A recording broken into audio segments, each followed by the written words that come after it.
Now, with pursuing this story, we did anticipate another debate taking place tonight, perhaps a virtual debate, but as you know, this is news and things change, especially here in 2020. Now, I did speak with an educator, but I also spoke with a mother and daughter in the Wall Lake school system about navigating and processing the election process. Will you shut up, man? Listen, keep yapping, man. Did you use the word smart? You graduated either the lowest or almost the lowest in your class. You're the worst president America has ever had. I just thought that that was maybe normal when I first saw it. Like, I didn't really think much of it. That's 12-year-old Grace POULSON's first impression of a presidential debate.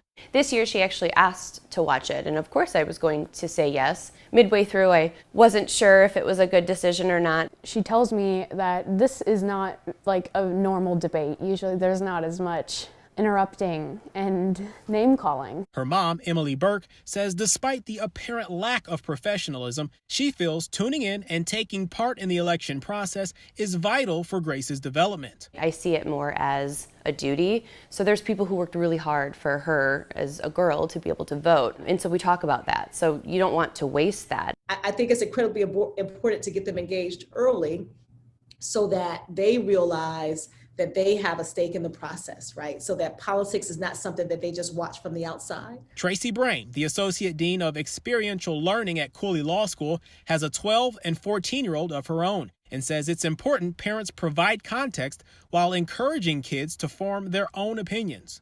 She said, neither side is answering the question. How come they're not answering the actual question? And I looked at her and I said, that's a good question. So if there's another debate, Grace has a recommendation.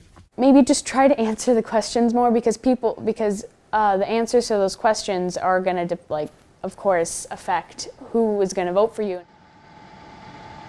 Now, Grace says she also watched the vice presidential debate, which she says she felt was considerably more professional. She did, however, note that the candidates were also deflecting. So she said, in so many words, it's important for voters to get those answers so they can make an informed decision on their ballot. Reporting live this morning, Darren Cunningham, 7 Action News.